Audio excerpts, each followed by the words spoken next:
Please, everybody in. The show's about to begin.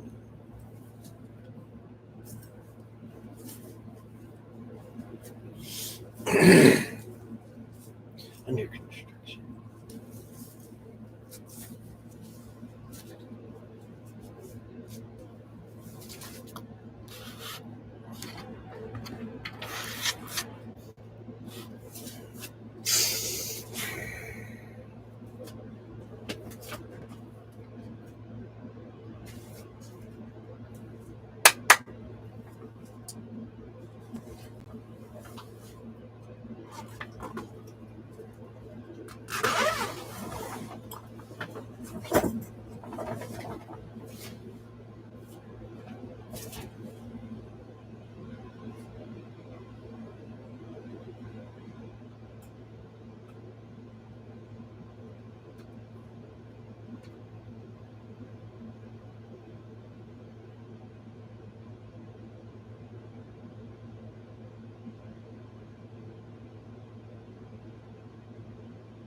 COVID-19 Reset by Klaus Schwab and Theory.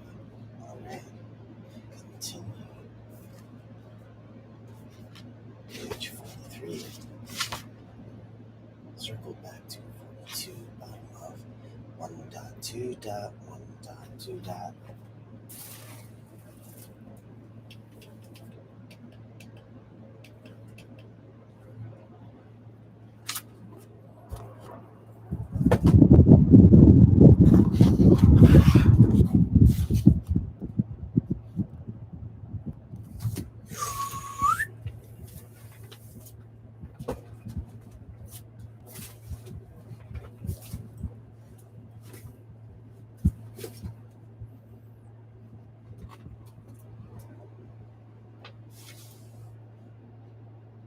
You would be dead.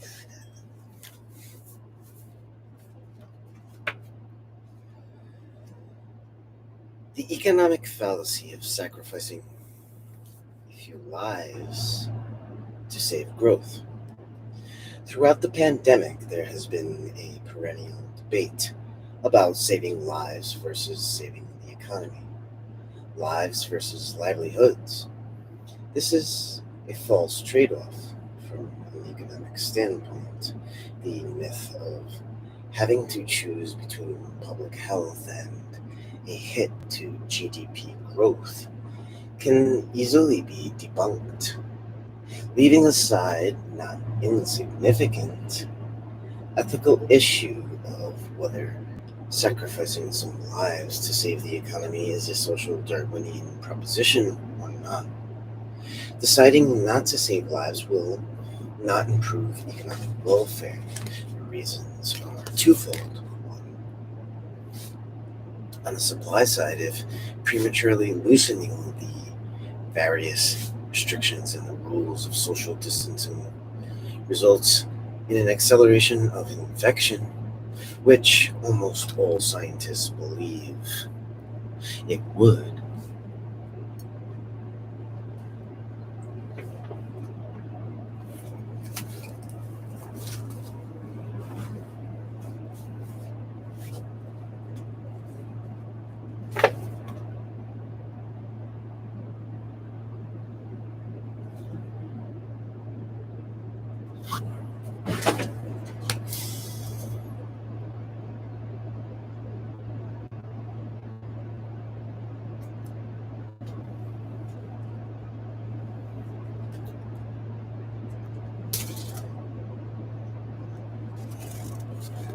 The reasons are twofold.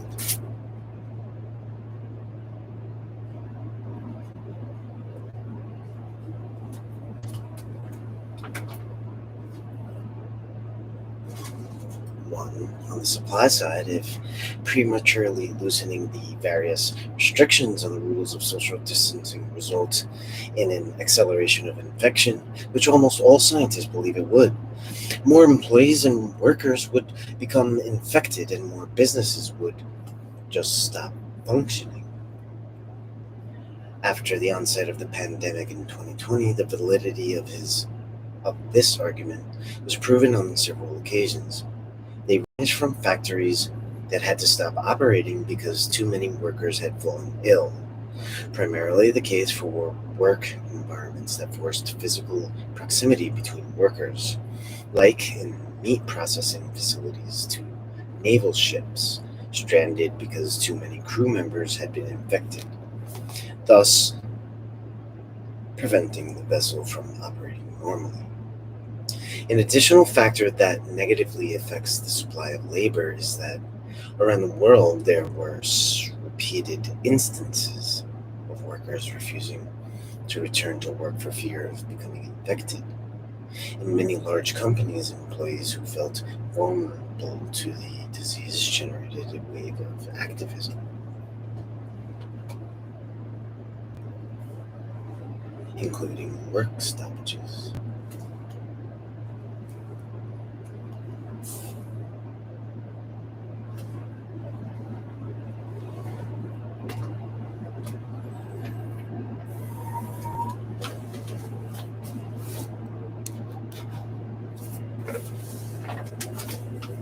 Including work stoppages.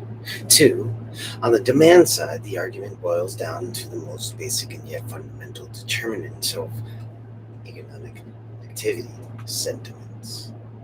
Because consumer sentiments are what we,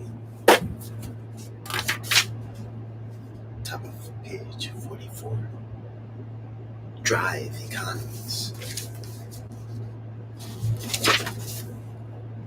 A return to any kind of normal will only happen when and not before confidence returns.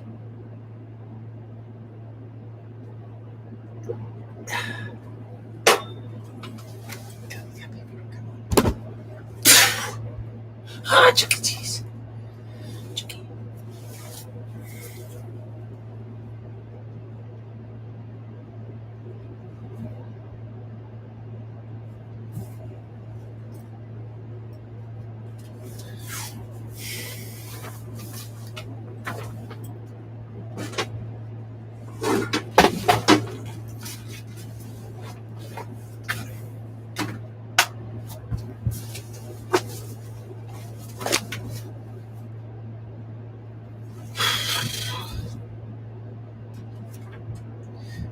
On the demand side, the argument boils down to the most basic and yet fundamental determinants of economic activity: sentiments. Because consumer sentiments are what really drive economies. A return to any kind of normal will only happen when and not before confidence returns. Individuals' perceptions of safety drive consumer and business decisions, which means that sustained economic improvement is contingent upon two things: the confidence that the pandemic is behind us, without which people will not consume and invest, and the proof that the virus is defeated globally, without which people will not be able to feel safe, first locally and subsequently further afield. The logical conclusion of these 2 points is this: governments must do whatever it takes and spend whatever it costs in the interests of our health and our collective wealth for the economy to recover sustainably. As both an economist and public health specialist put it, only saving lives will save livelihoods. Source number 23. Making it clear that only policy measures that place people's health at their core will enable an economic recovery, adding, if government fails to save lives, people afraid of the virus will not resume shopping, traveling, or dining out. This will hinder economic recovery, lockdown or no lockdown. Only future data and subsequent analysis will provide incontrovertible proof that the trade-off between health and the economy does not exist. That said, some U.S. data collected in the early phases of reopening in some states showed a drop in spending and working even before the lockdown. Source number 24. Once people began to wonder about the pandemic, they effectively started to shut down the economy even before the government had officially asked them to do so.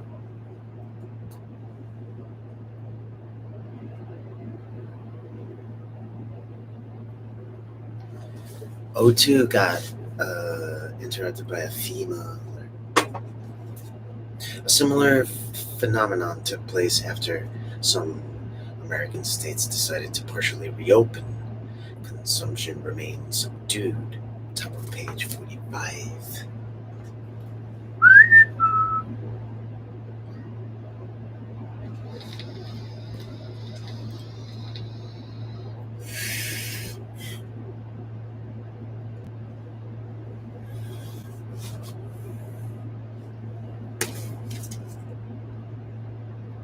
American states decided to partially reopen.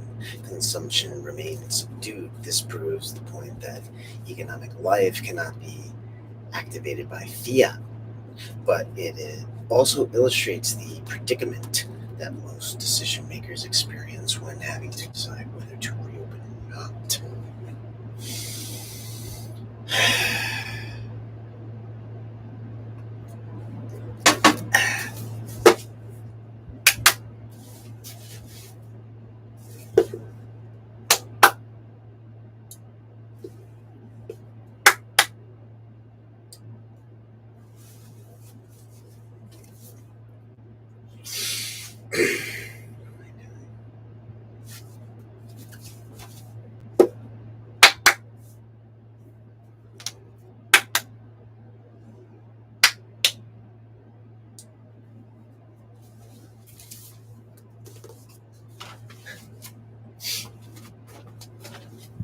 Get to the chopper. Get to the chopper. Go away, son.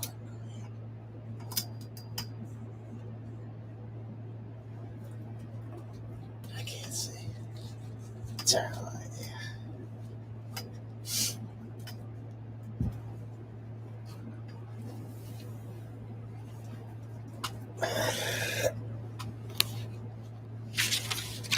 Okay, see.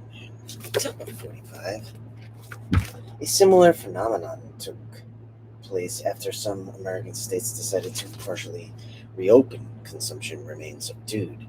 This proves the point that economic life cannot be activated by fiat, but it also illustrates the predicament that most decision makers experience when having to decide whether to reopen or not. The economic and social societal damage of a lockdown is glaringly obvious to everybody, while success in terms of containing the outbreak and preventing deaths, a prerequisite for a successful opening, is more or less visible. There is no public celebration when a coronavirus case or death doesn't happen, leading to the public health policy paradox that when you do it right, nothing happens. This is why delaying the lockdowns or opening too early was always such a strong policy temptation. However, several studies have since shown how such a temptation carried considerable risk.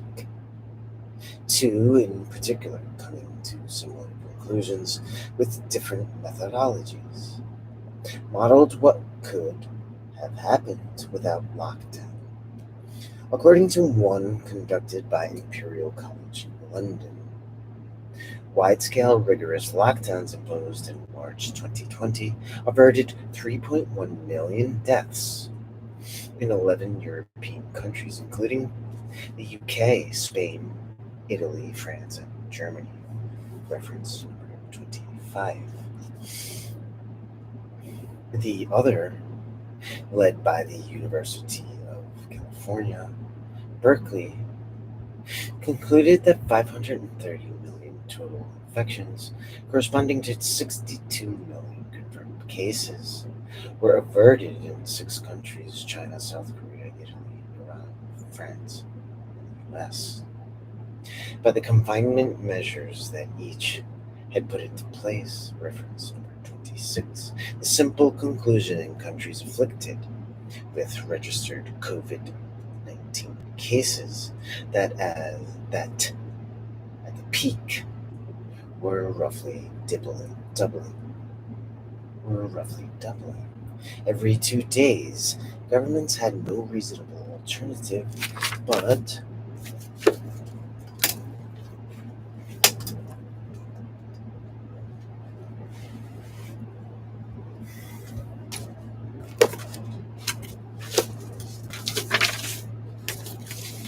to impose rigorous lockdowns.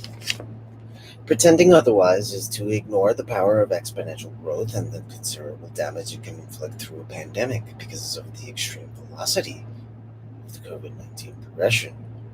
The timing and the forcefulness of the intervention were of the essence. Page 46.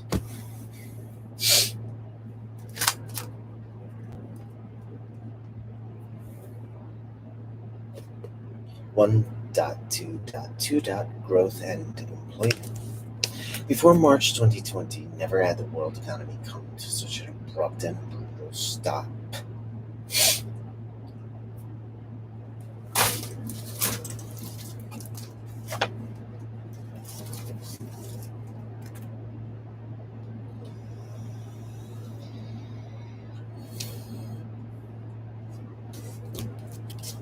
Tell me about it. Am I right? Page 46. One moment, please. Buffering humanity. Kind of.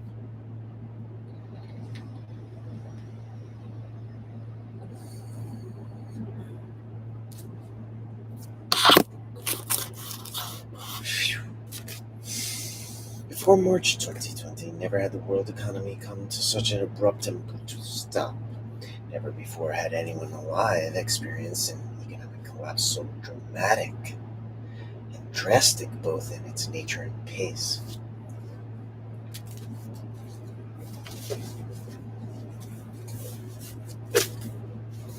Nature and pace. Excuse me. It's something impossible. Retina, maybe. I don't know.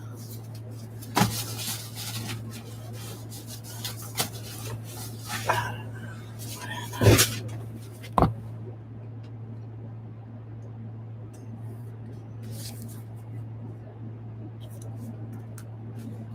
Line. Before March 2020, collapse so dramatic and drastic both in its nature and pace. Nature and pace. I think let's sneeze. Let's see.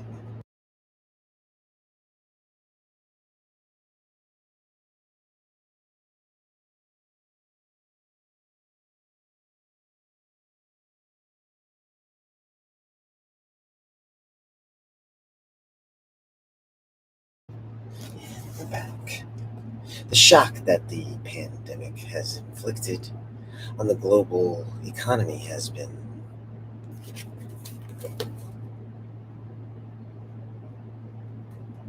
is this thing on?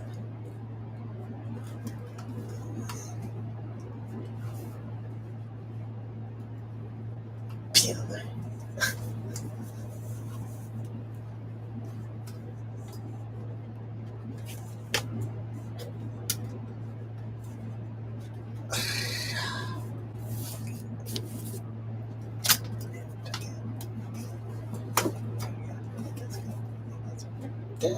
Pretty good.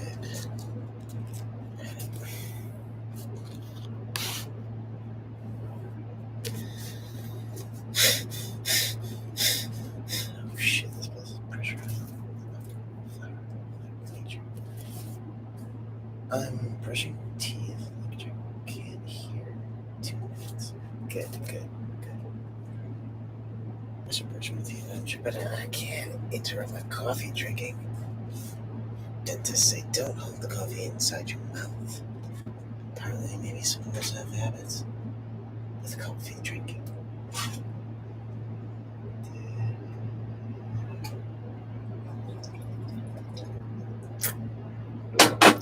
See, I drank it immediately. 2 minutes.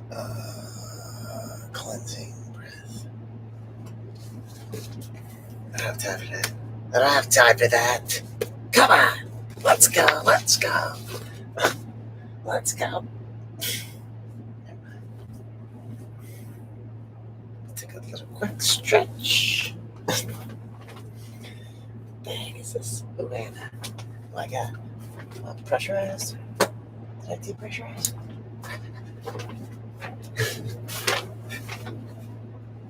That's hilarious. So bad. Relax. Space Frost.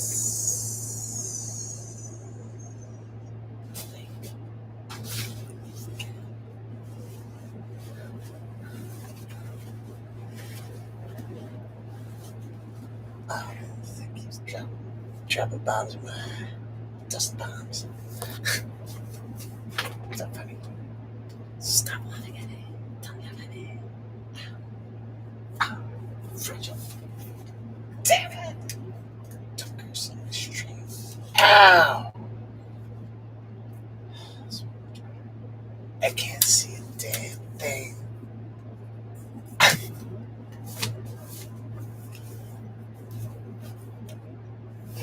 Fly. Fly. Fly. Would you like to fly? Would you like some water?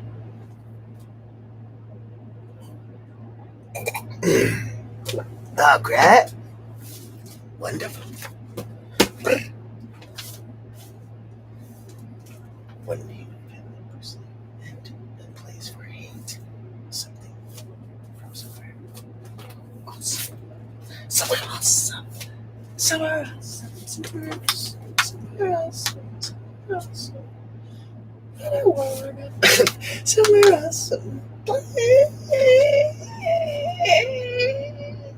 I think I'm just gonna surf my apartment all the time. And it breaks off into the sea. My neighbor said, my friend, I want to tell you, this is not Noah's Ark. Just remember that. Seriously. It's not. I was like, what are you talking about? Where is it then? Sorry, where is it then? I'm gonna make it out of my Honda. My Honda. I quit. I think you do. That's terrible. I'm terrible. I'm sorry. No, don't beat yourself up. Yes. Space Force. I get the blood. The drums of the air. Well, are you ready to read this bicycle with me? Because I hate to read it. It's very difficult.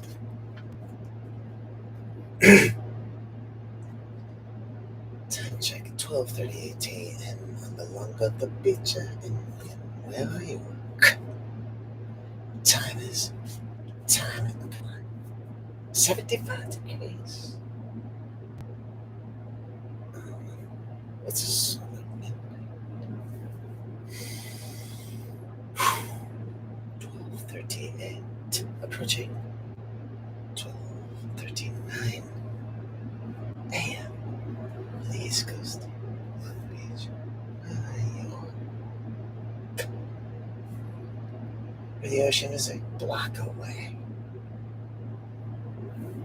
The canals.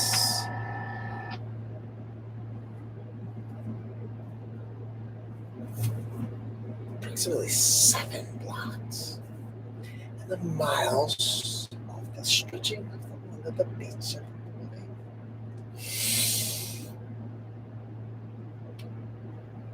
Maybe 5.5 miles. I don't know. Something like that.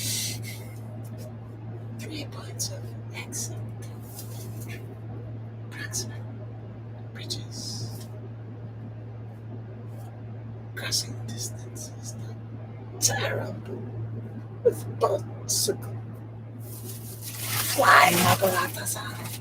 Alright, let's get back to it. Come on. Brush your damn teeth with you. Alright. You go to a party? You go to a ball? You go to a ball, soldier? Look up for you. That's what I'm trying to do. Shut the hell up. Let's kick this book off. It's a book off. We read as calmly and peacefully and steadily as we can. Steadily as we can.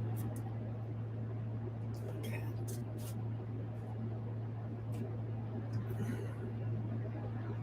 I wonder.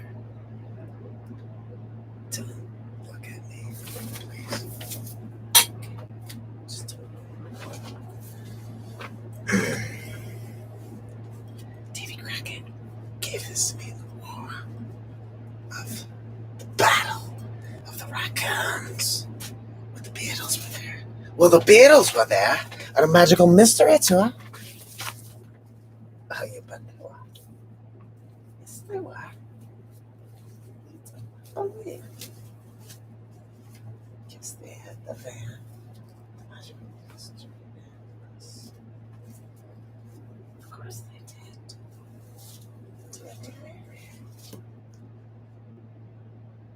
It's like a bunny rabbits. Janis Joplin. And the Gem of the Horizon. Oh, Joe Rising. But of course.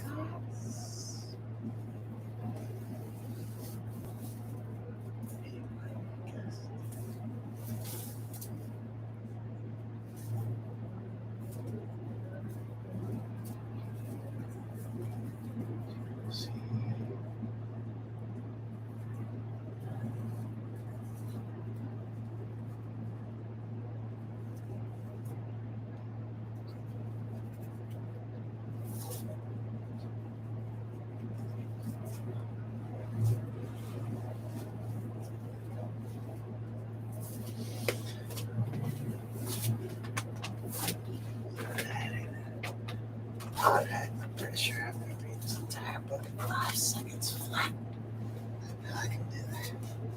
Just practicing for the speed reading contest of the challenge on the planet.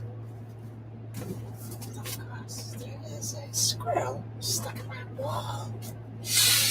Alright. Can anybody hear me? Testing. How is the volume? It's not a whole lot I could do, but I could try stuff. Can you hear me? Getting back to it, page 46.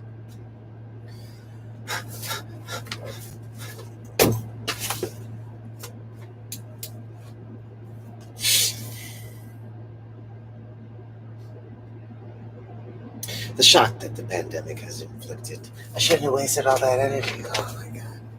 Now I have to take a break. Damn. Quick break, I promise. Oh, I had an idea.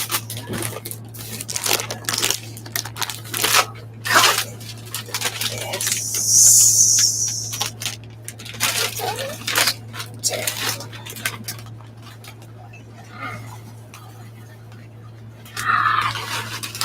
Drink it.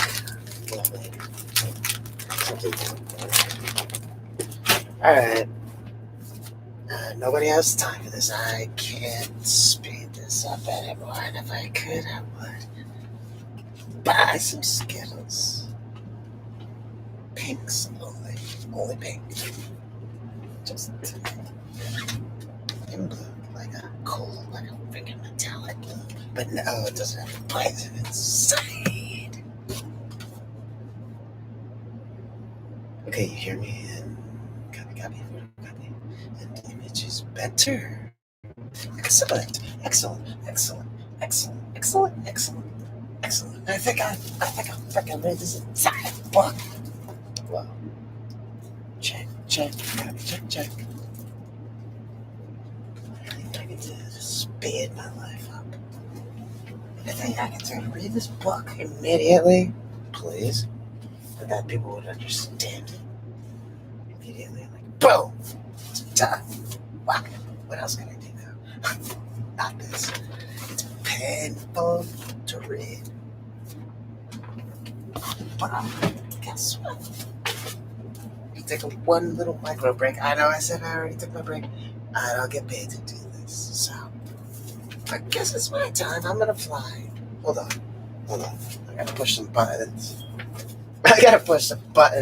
Let me try again. We're gonna get a flood, and my neighbor said, "Hey, this ain't no, it's not funny. Seriously, it's not." I was like, "Wait, hold on. How do we make it?" I was like, or where the heck is it? Where is it?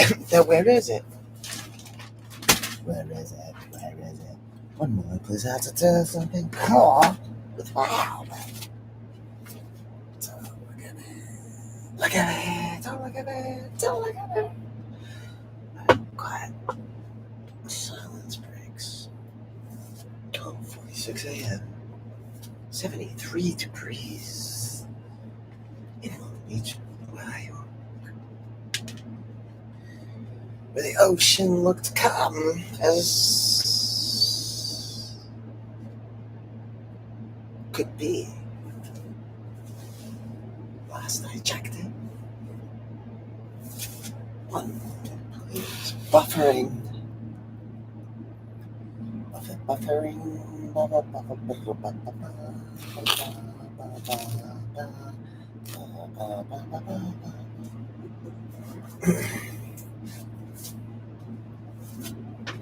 It's a mermaid tail.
I just thought I heard Les Stroud out there.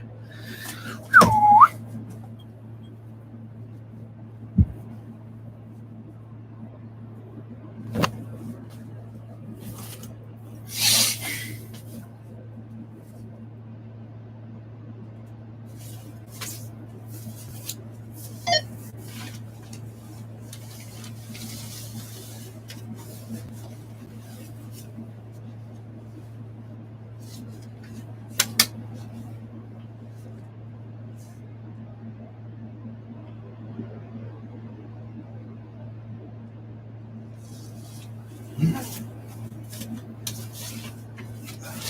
just keep hearing sirens now. I think it's just in my mind.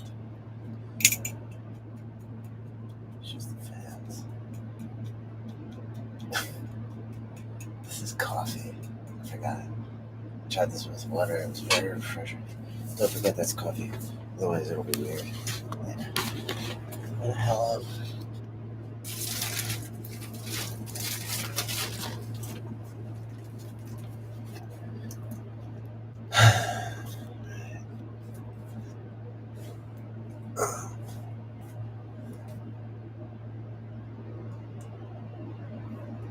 I'm not gonna get all. I feel like I hear like multiple fire trucks, but I'm not gonna even think about it.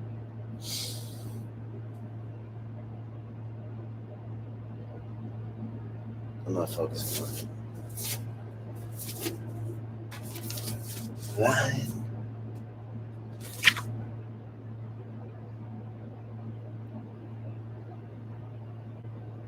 Or it could be that I'm an expert.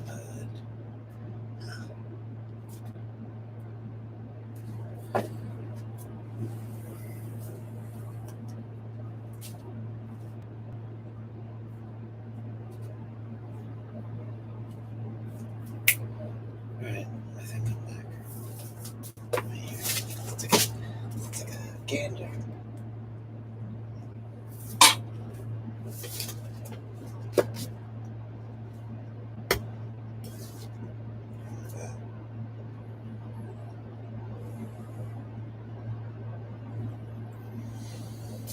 Wow. And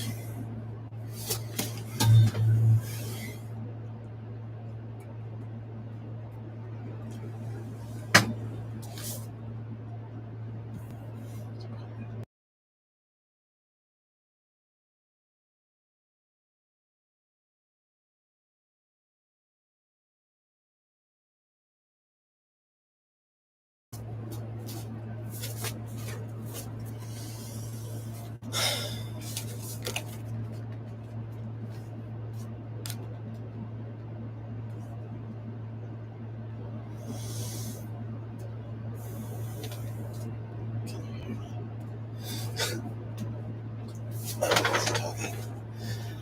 I thought it was.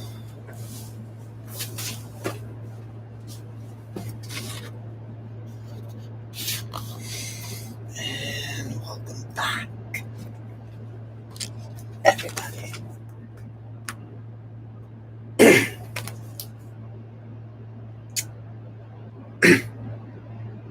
Sibilance.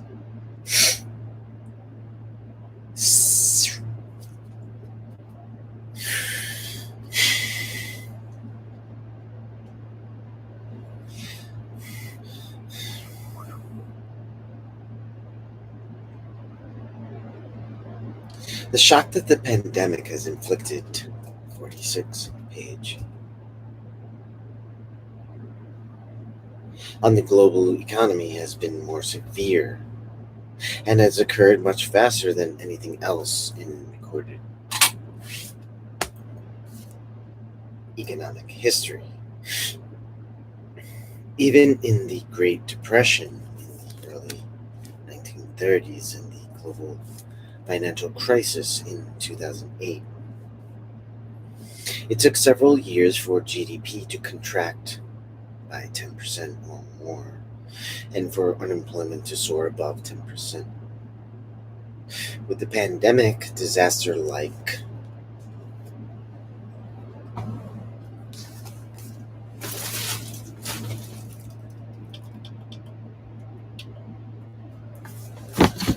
my god, don't drop the Ferrari.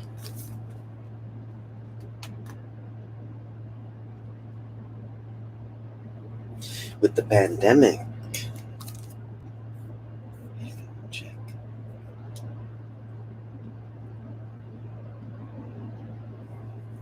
Copy. Page 46.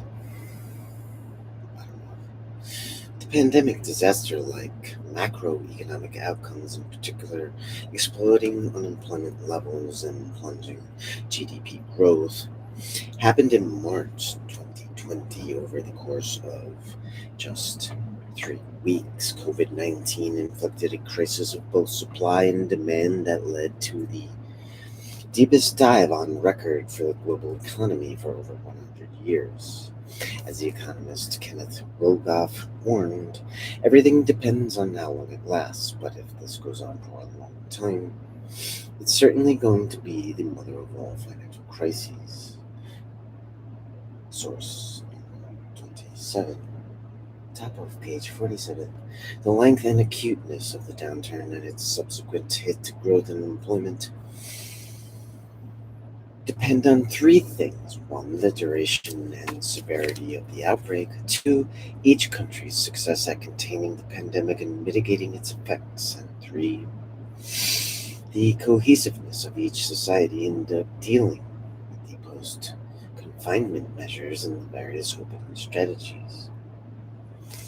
At the time of writing, end of June 2020, All three aspects remain unknown.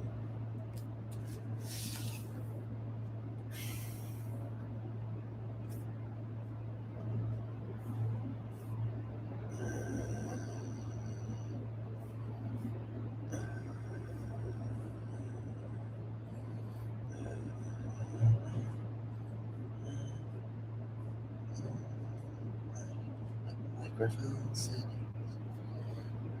No. What is this? Ow. There's nothing on here. Allow. Whatever.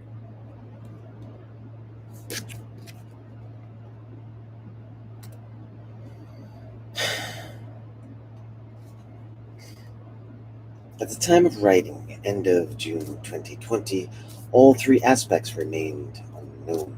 Renewed waves of outbreaks, big and small, are occurring. Countries' success at containing the outbreak can either last or suddenly be reversed by new waves, and societies' cohesion can be challenged by renewed economic and social pain.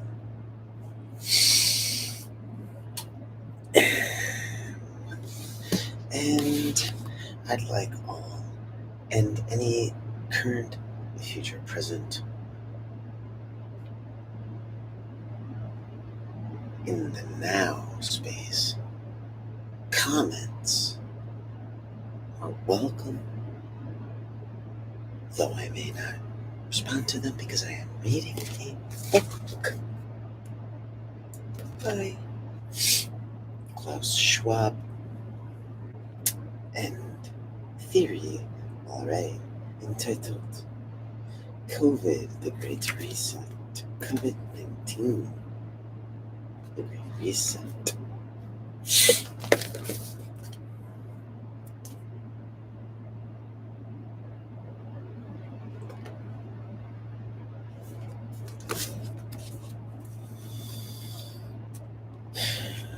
Middle of page 47. 1.2.2.1. Economic growth. At different moments between February and May 2020, in a bid to contain the pandemic, governments worldwide made the deliberate decision to shut down much of their respective economies. This unprecedented course of events has brought with it a fundamental shift in the way the world economy operates, marked by an abrupt and unsolicited return from a form of relative autarky, with every nation trying to move towards certain forms of self sufficiency and a reduction in national and global output. The impact of these decisions seemed all the more dramatic because they concerned first and foremost service industries, a sector traditionally more immune than other industries like construction or manufacturing. To the left hand. No worries if I delete all my comments and such because I am weird. Don't take it personal, my friend. It's not weird. I talk to them just the trip.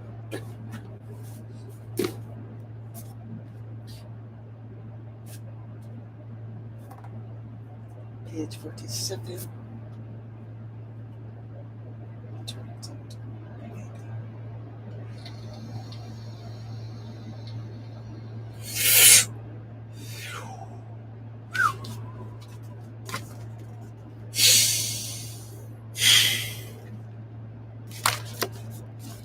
Impossible.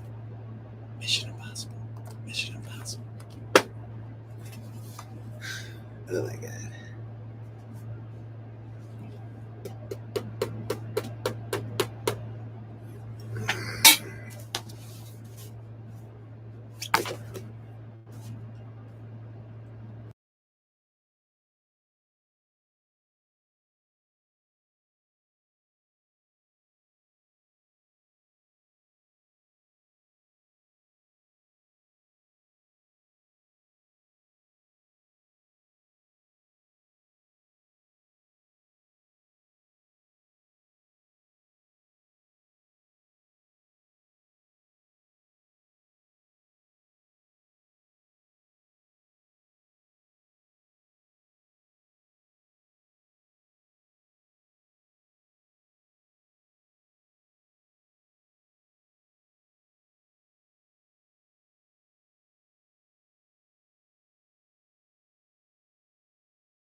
dishwashers if it doesn't need to be included as it stands. Page 47, 1.2.2.1. Economic growth. At different moments between WIDE made the deliberate decision to shut down much of their respective economies. This unprecedented course of events has brought with it a fundamental shift in the way the world economy operates, marked by an abrupt and unsolicited return to a form of relative autarky. With every nation trying to move towards certain forms of self sufficiency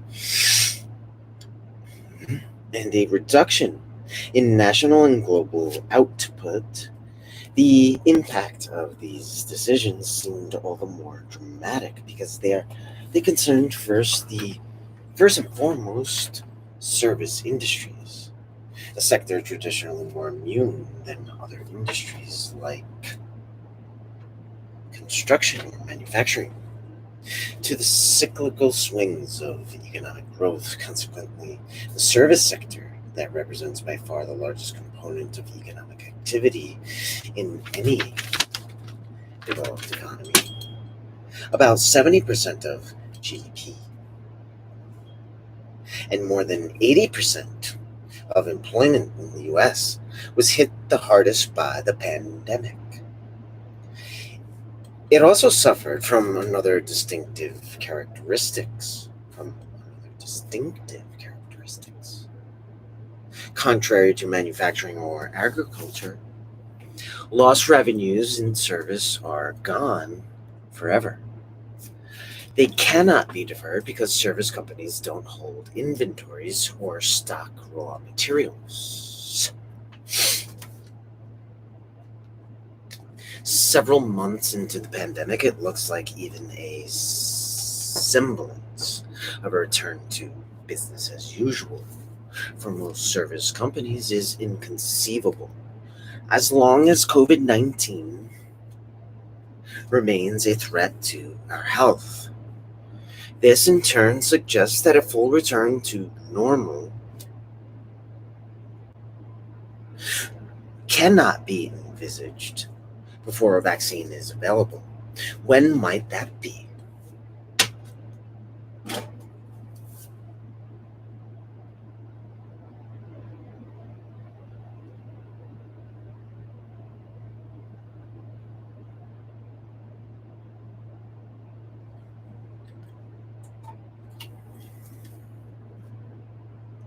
Page 48.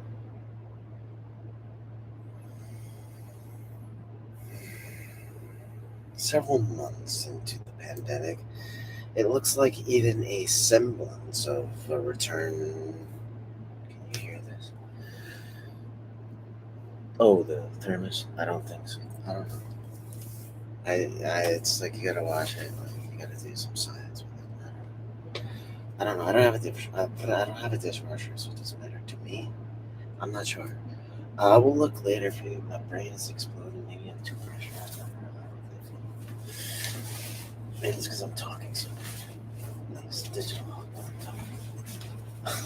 Digital. Didn't ever talk. Etc. He talks to himself.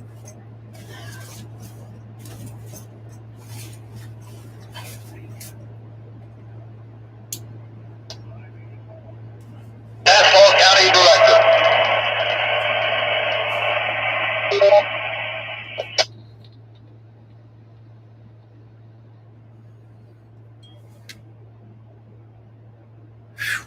Okay. Page 48. COVID-19 remains a threat to our health. This, in turn, suggests that a full return to normal cannot be envisaged before a vaccine is available. When might that be? According to most experts, it is likely to be before the first quarter of 2021 and at the earliest. In mid-June 2020, already more than 135 trials were underway, proceeding at a remarkable pace, considering that in the past it could take up to 10 years to develop a vaccine, 5 in the case of Ebola. So the reason is not science, but production. Manufacturing billions of doses constitutes the real challenge that will require a massive expansion and diversion of existing capacity. The next hurdle is the political challenge of vaccinating enough people worldwide. We are collectively as strong as the weakest link. With a high enough compliance rate, despite the rise of anti vaxxers, during the intervening months, the economy will not operate at full capacity. A country dependent phenomenon dubbed the 80. Ow! My God. Foot. Barstool. Ow! Too long. I'm not made out of metal. I'm not a robot.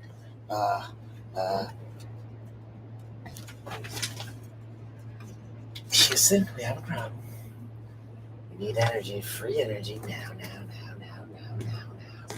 Let's go. Boom! We did it! Digital? Huh. Plugs in his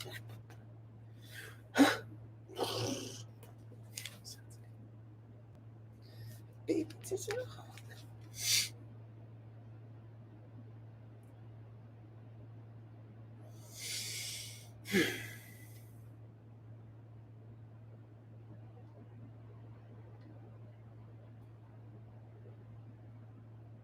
Okay. Back to it. 48.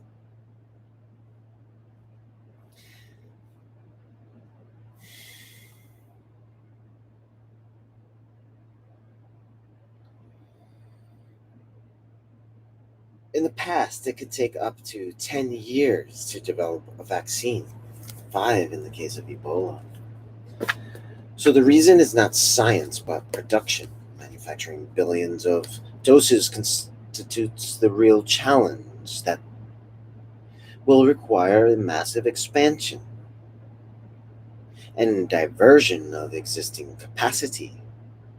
The next hurdle is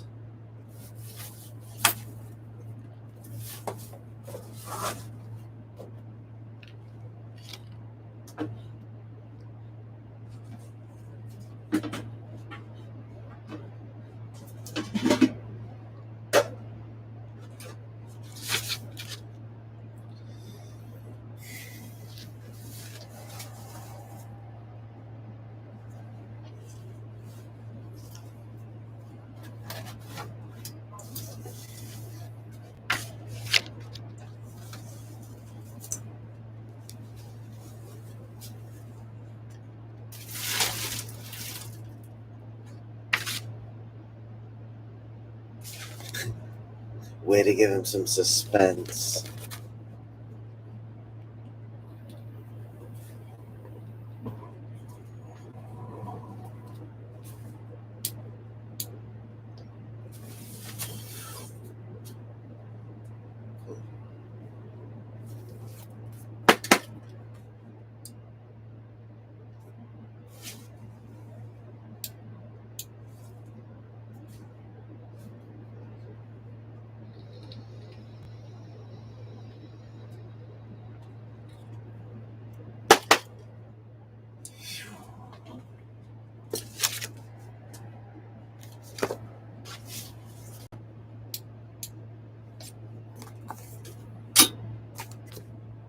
Uh-oh. The page. Uh-oh. The page. Uh-oh. And I go back. It's 1:13 a.m. Saturday, August the 21st of 2021. So that's 08 21 2021. Saturday is the day to watch the water. Page 48. going to guess the next turtle is armed. Let's check it out. Thank you for the line. The next turtle is well, I'm human living. Next one up is page 48.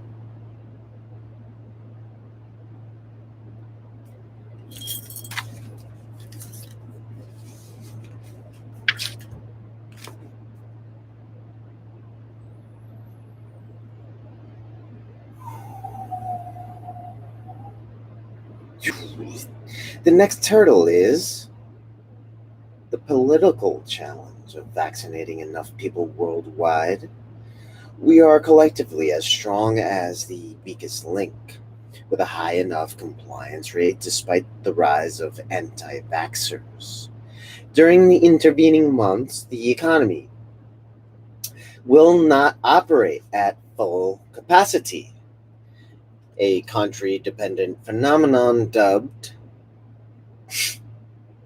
the 80% economy. Companies in sectors as varied as travel, hospitality, retail, or sports and events will face the following triple whammy. One, fewer customers who will respond to uncertainty by becoming more risk averse. Two, step on that later. I guess the next one is two, those who consume. Where is this? I can't see anymore.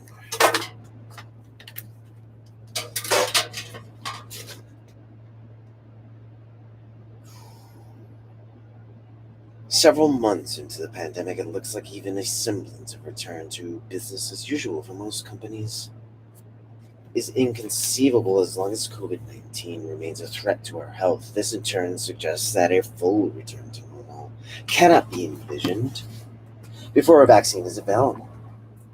When might that be? According to most experts, it is unlikely to be before the first quarter of 2021 at the earliest. In mid-June 2020, already more than 135 trials were underway, proceeding at a remarkable pace considering that in the past, it could take up to 10 years to develop a vaccine, 5 in the case of Ebola. So the reason is not science, but production. Manufacturing billions of doses constitutes the real challenge that will require a massive expansion and diversion of existing capacity. The next hurdle is the political challenge of vaccinating enough people worldwide. We are collectively as strong as the weakest link, with a high enough compliance rate despite the rise of anti-vaxxers. During the intervening months, the economy will not operate at full capacity, a country-dependent phenomenon dubbed the 80% economy. Companies in sectors as varied as travel, hospitality, retail, or sports and events will face the following triple whammy. One, fewer customers who will respond to uncertainty by becoming more risk averse. Two, those who consume will spend less on average because of precautionary savings. And three, transaction costs will be higher. Serving one customer will cost more because of physical distancing and sanitation measures. Taking into account the criticality of services for GDP growth, the richer the country, the greater the importance of services for growth. This new reality of a 80% economy begs the question of whether successive possible shutdowns of business activity in the service sector will have lasting effects on the broader economy. Through bankruptcies and losses of employment, which in turn begs the question of whether these possible lasting effects could be followed by a collapse in demand as people lose their income and their confidence in the future.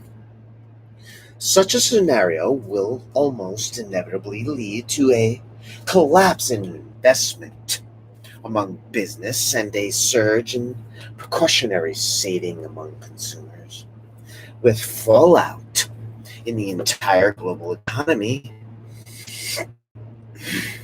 through capital flight, the rapid and uncertain movement of large amounts of money out of a country, which tends to exacerbate economic crises. According to the OECD, the immediate yearly impact of the economy having been switched off could be a reduction in GDP in the G7 countries of between 20% and 30%. Reference number 28. But again, this estimate depends on the outbreak's duration and severity in each country. The longer lockdowns last, the greater the structural damage they inflict by leaving permanent scars in the economy through job losses, bankruptcies, and capital spending cancellations. As a rule of thumb, every month that continuing on page 50.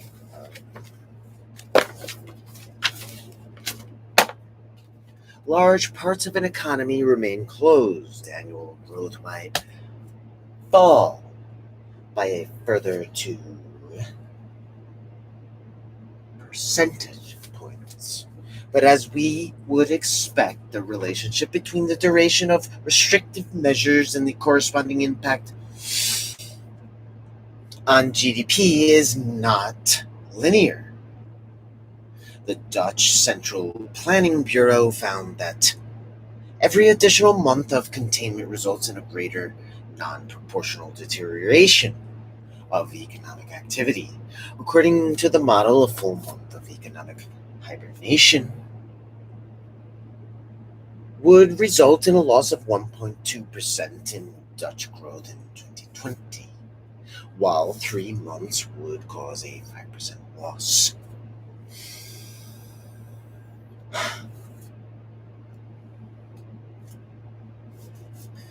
Reference number 29 on 5% loss on page 50.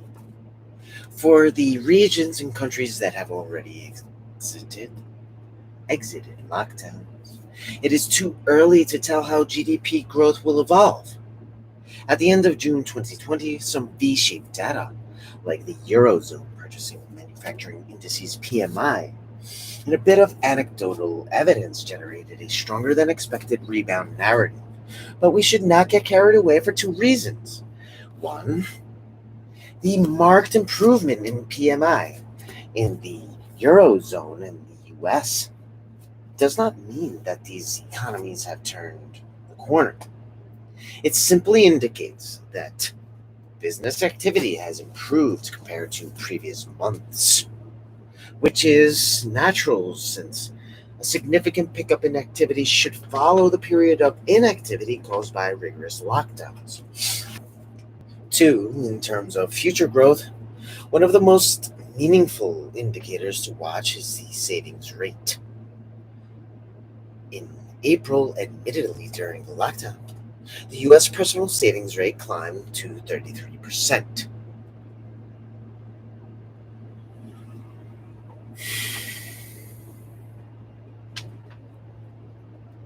While in the Eurozone, the household savings rate, calculated differently than the U.S. personal savings rate, rose to 19%.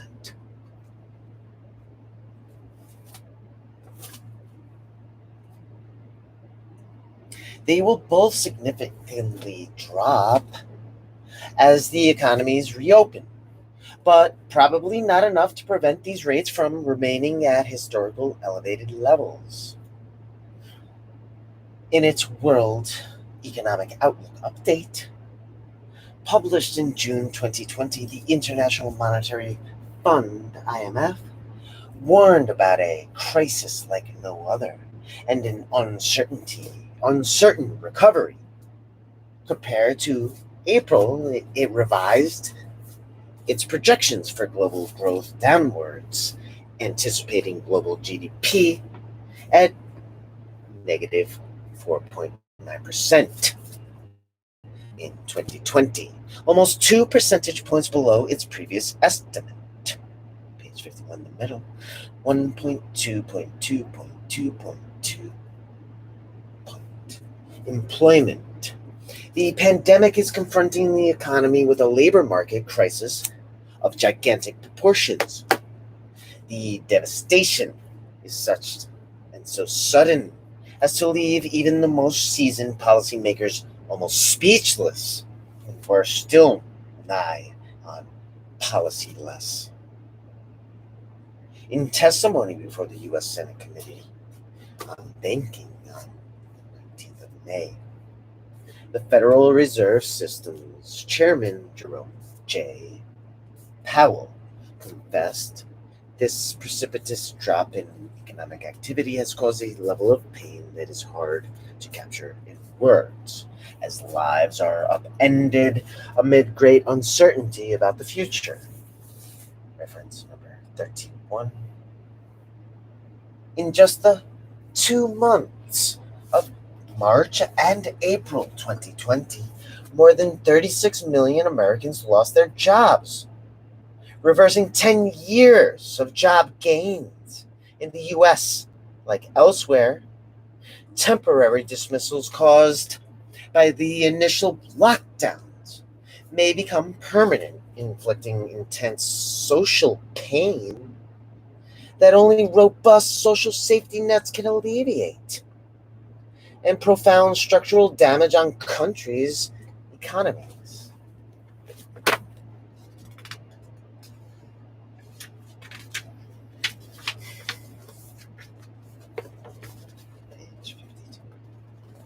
The level of global unemployment will ultimately depend on the depth of the collapse in economic activity, but hovering around or exceeding 2-digit levels across the world are a given. In the U.S., a harbinger of difficulties to come elsewhere, it is estimated that the official rate of unemployment could reach a peak of 25% in 2020, a level equivalent to that of the Great Depression.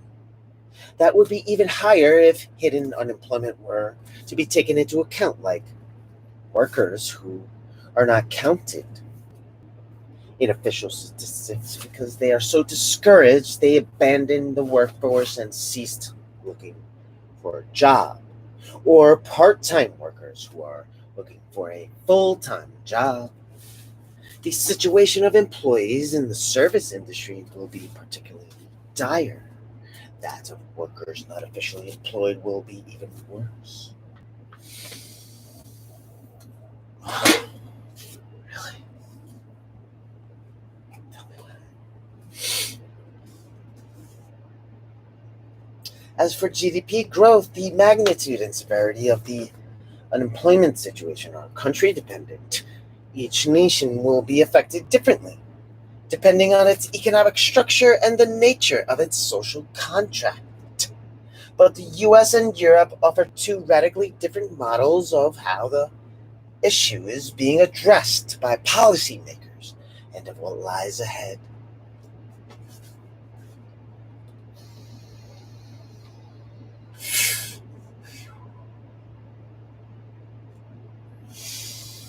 As of June 2020, the rise in the U.S. unemployment rate, it stood at a mere 3.5% to the pandemic, was much higher than anywhere else. In April 2020, the U.S. unemployment rate had risen by 11.2 percentage points compared to February,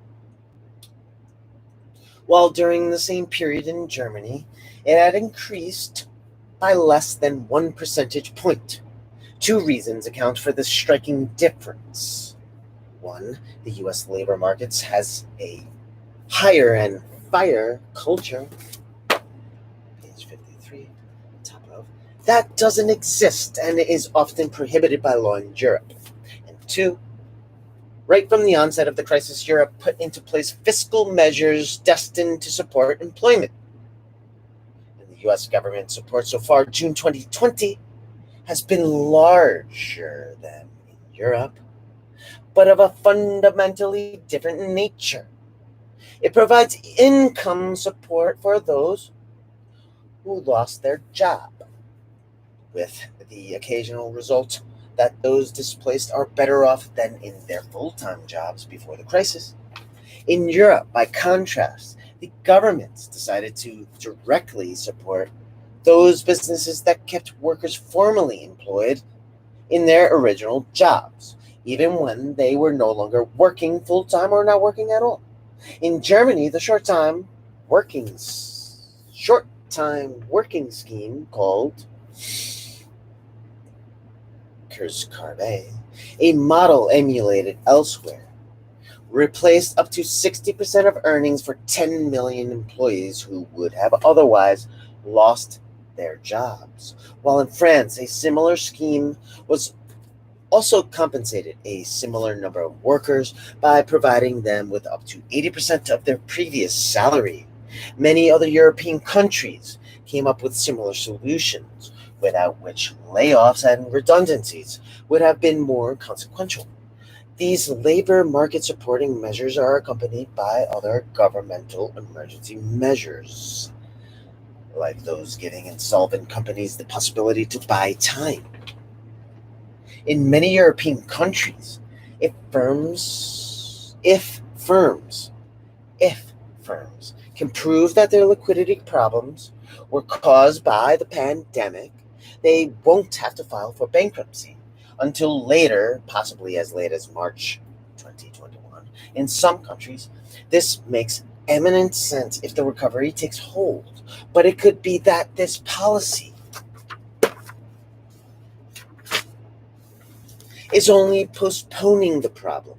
Globally, a full recovery of the labor market could take decades, and in Europe, like elsewhere, the fear of mass bankruptcies followed by mass unemployment looms large.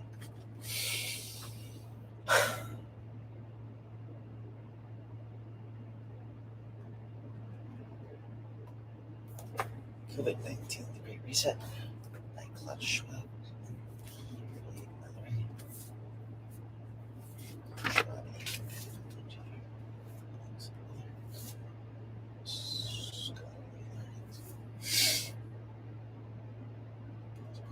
This book in June 2020.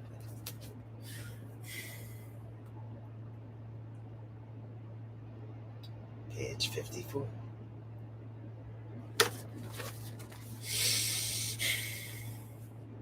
It's only postponing.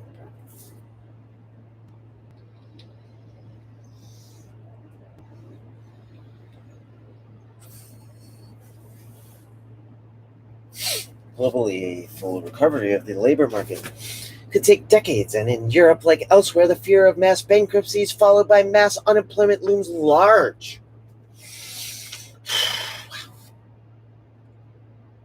In the coming months, the unemployment situation is bound to deteriorate further, for the simple reason that it cannot improve significantly until a sustainable economic recovery begins. This won't happen before a vaccine or a treatment is found, meaning that many people will be doubly worried about losing their job and about not finding another one if they do lose it, which will lead to a sharp increase in savings rates.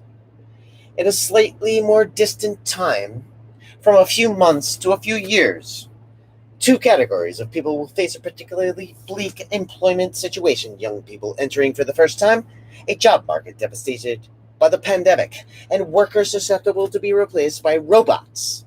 These are fundamental issues at the intersection of economics, society, and technology, with defining implications for the future of work.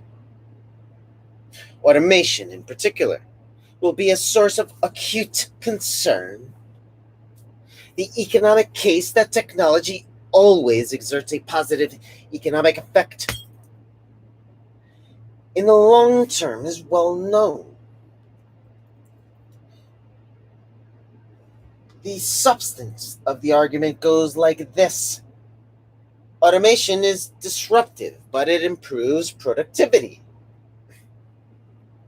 and increases wealth, which in turn lead to greater demands for goods and services, and thus to new types of jobs to satisfy those demands. Those demands.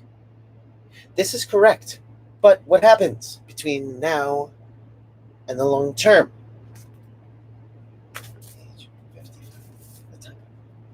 In all likelihood, the recession induced by the pandemic will trigger a sharp increase in labor substitution, meaning that physical labor will be replaced by robots and intelligent machines, which will in turn provoke lasting and structural changes. In the labor market, in the technology chapter, we analyze in more detail the impact that the pandemic is having on automation. But there is already ample evidence that it is accelerating the pace of transformation. It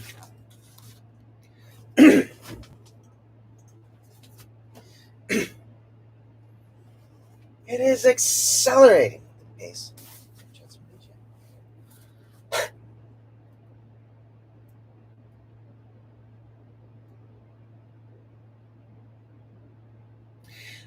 The call center sector epitomizes this situation.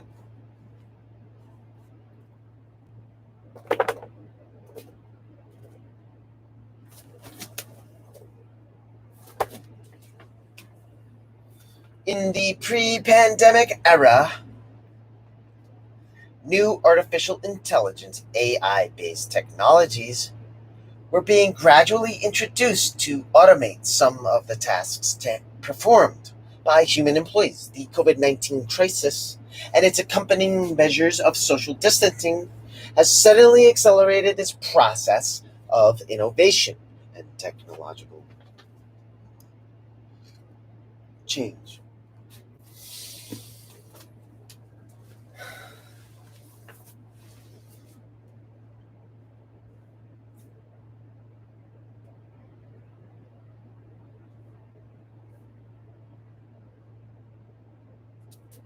Chatbots, which often use the same voice recognition technology behind Amazon's Alexa and other software that can replace tasks normally performed by human employees, are being rapidly introduced. These innovations, provoked by necessity, for example, sanitary measures, will soon result in hundreds of thousands and potentially millions of job losses.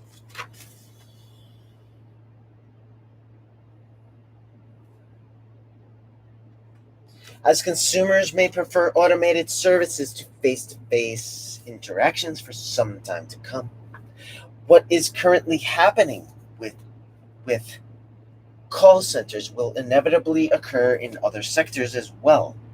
Automation anxiety is therefore set for a revival. Reference number 32.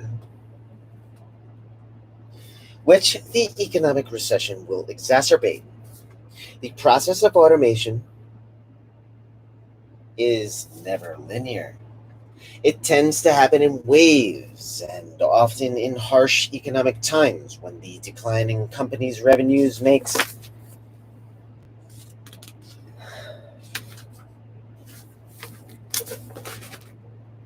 labor costs relatively more expensive.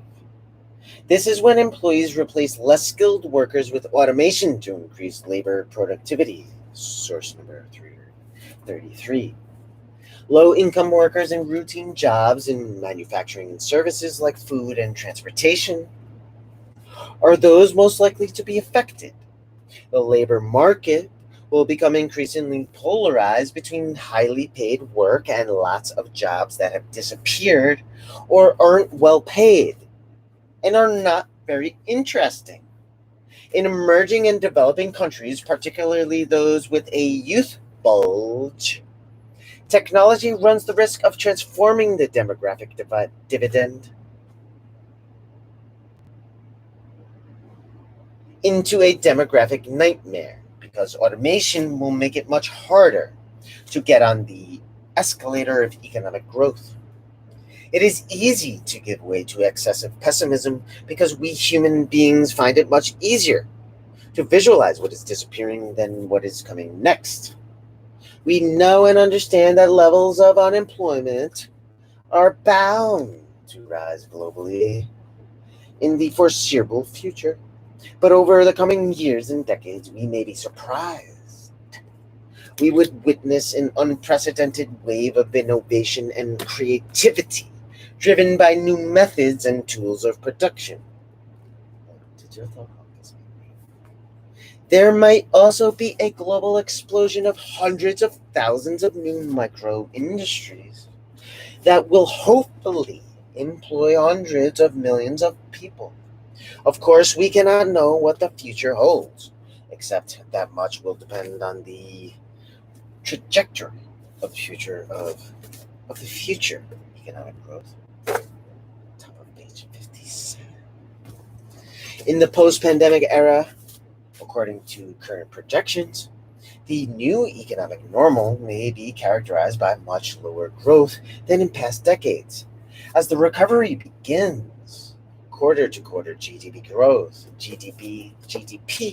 growth may look impressive because it will start from a very low basis, but it may take years before the overall size of most nations and economy returns to their pre-pandemic level. This is also due to the fact that the severity of the economic shock inflicted by the coronavirus will conflate with a long-term trend. Declining populations in many countries and aging demographics is destiny and a crucial driver of GDP growth. Under such conditions, when lower economic growth seems almost certain, many people wonder whether obsessing about growth is even useful, concluding that it doesn't make sense to chase a target of ever higher GDP growth. GDP growth.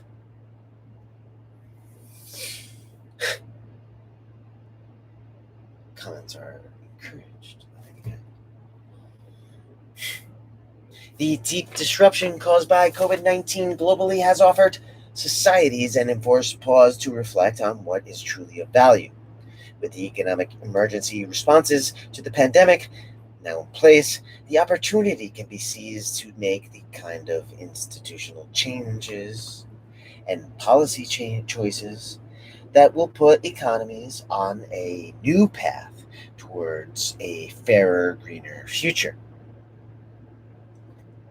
The history of radical rethinking in the years following World War II, which included the establishment of the Bretton Woods institutions, the United Nations, the EU, and the expansion of welfare states shows the magnitude of the shifts possible. This raises two questions. One,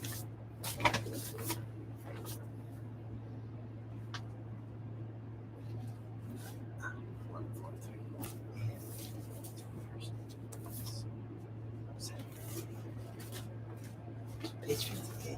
This raises two questions. One, what should the new compass for tracking progress be? And two, what will the new drivers of an economy that is inclusive and sustainable be? In relation to the first question, changing course will require a shift in the mindset of world leaders to place greater focus and priority on the well-being of all citizens and the planet.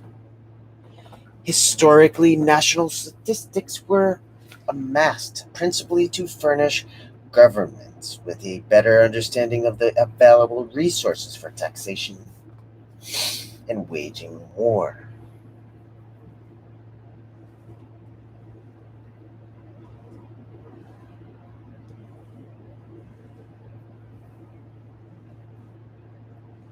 As democracies grew stronger in the 1930s, the remit of national statistics was extended to capture the economic welfare of the population. Source number 34. Yet distilled into the form of GDP, economic welfare became equivalent to current production and consumption with no consideration given to future availability of resources.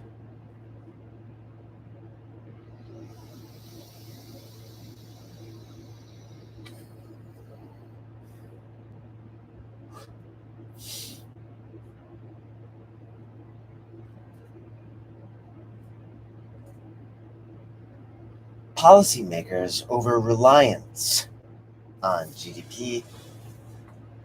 Policymakers over reliance on GDP as an indicator of economic prosperity has led to the current state of natural and social resource depletion. What other elements should an improved dashboard for progress include?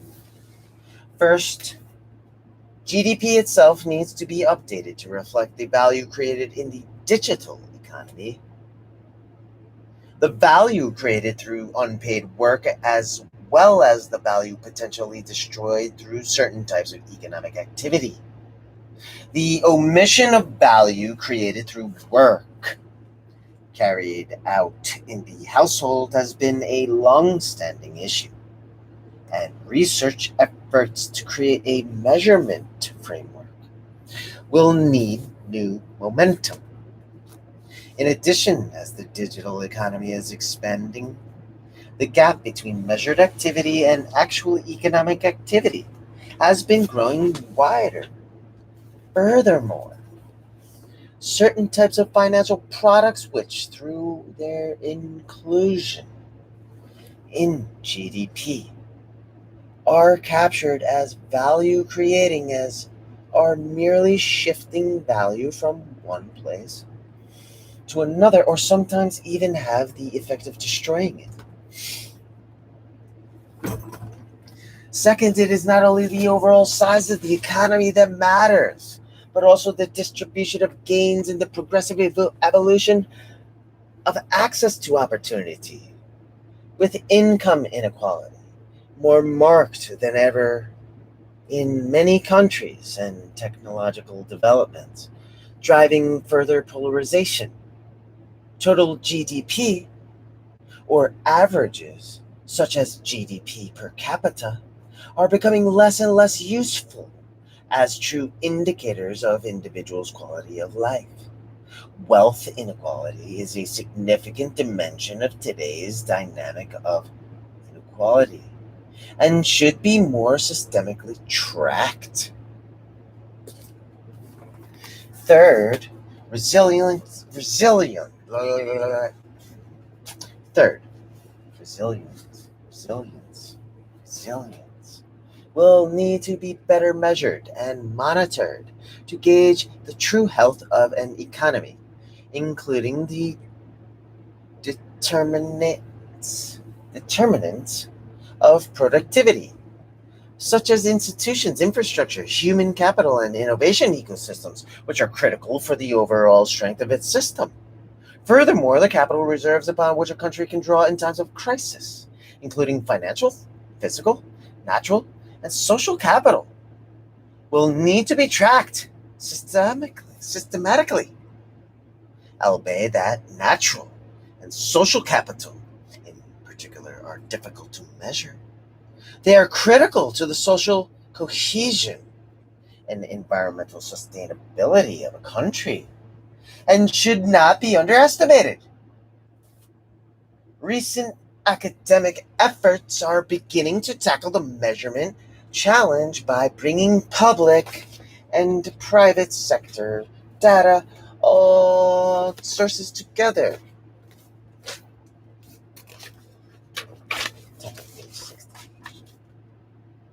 Real examples of a shift in policymakers' emphasis are appearing. It is no coincidence that in 2019, the country placed in the top 10 ranking of the World Happiness Report unveiled a well-being budget.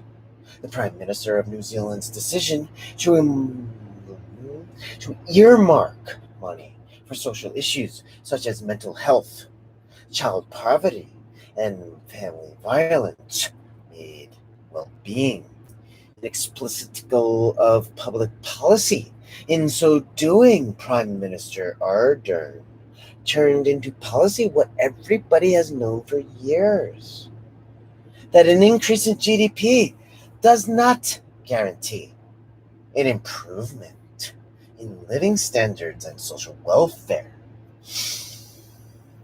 Additionally, several institutions and organizations ranging from cities to European Commission are reflecting on options that would sustain future economic activity and at a level that matches the satisfaction of our material needs with the respect of our planetary boundaries.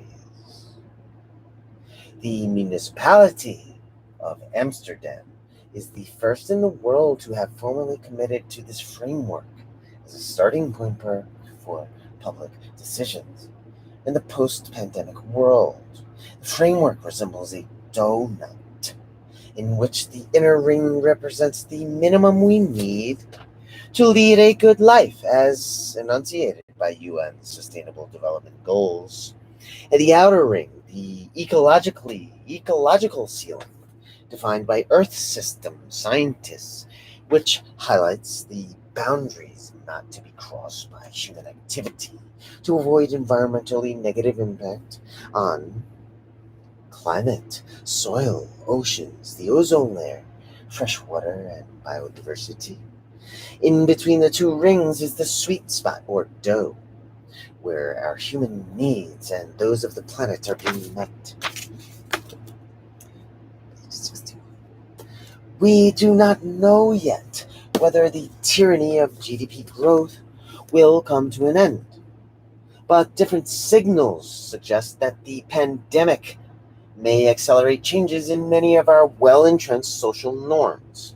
If we collectively recognize that beyond a certain level of wealth, defined by GDP per capita, happiness depends more on intangible factors such as accessible health care and a robust social fabric than on material consumption. Then values as different as the respect for the environment.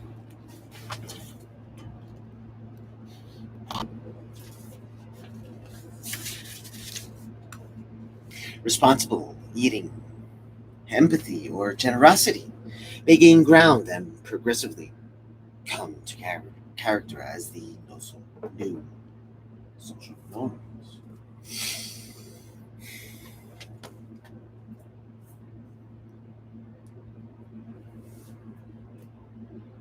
Beyond the immediate ongoing crisis in recent years, the role of economic growth in advancing living standards has varied dependent on context. In high-income economies, productivity growth has been steadily declining since the 1970s, and it has been argued that there are currently no clear policy avenues for reviving long-term growth. Reference number 36. In addition, the growth that did materialize disproportionately accrued to individuals at the top end of the income distribution. A more effective approach may be for policymakers to target welfare-enhancing interventions more directly.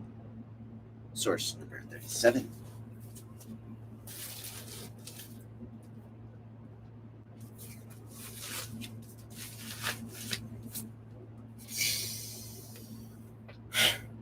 In low and middle income countries, the benefits of economic growth have lifted millions out of poverty.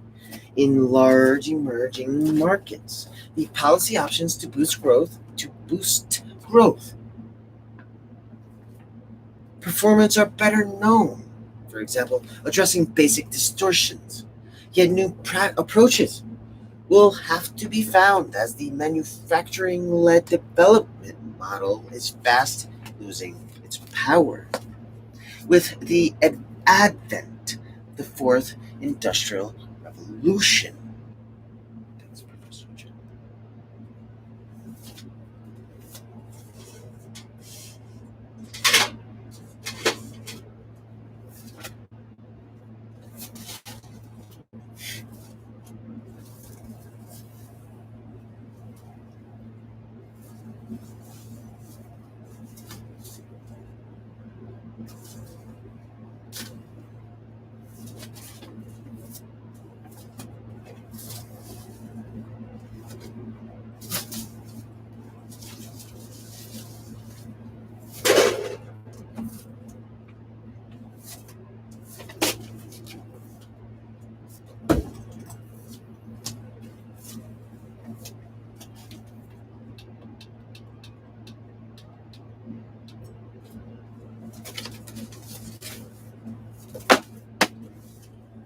Page.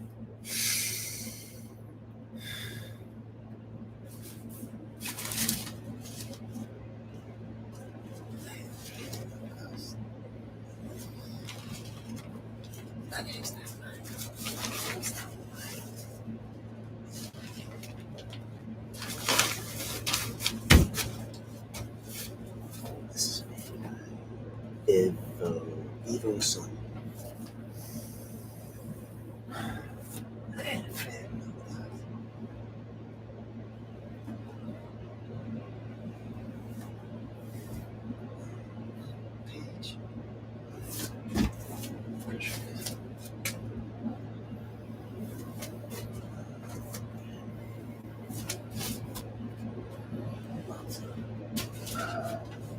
Exhausted. You need some vapors or something. I'll have to take a break soon, but I'll take it. That's so to be continued. At page 65. COVID-19, The Great Reset by Klaus Schwab and Thierry Malray. Supposedly written and published June of 2020 by Klaus Schwab and Thierry Malray. Written, published by Forum Publishing. Copyrights is for education purposes only. Edition 1.0. Copyright 2020. World Economic Forum. All rights reserved. No part of this publication may be reproduced or transmitted in any form, or by any means, including photocopying or recording, or by any information storage and retrieval system. Why? I'm on YouTube. Oh, that's why? Why? I bought it. I have the right to free speech. I'm citing it's not my content. Not claiming any copyrights. It's for educational purposes and for my own self-improvement for my ears. Thank you very much for tuning into Digital Hulk. If you are here, wherever you go, there you are. Saturday time check. It is currently 1:57, approaching 1:58 a.m. 73 degrees. Saturday, the 21st of August. New York. This is Human Living in the next ball.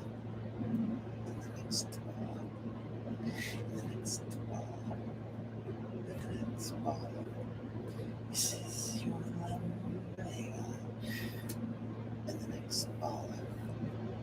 And the next ball up. And the next ball up is 17.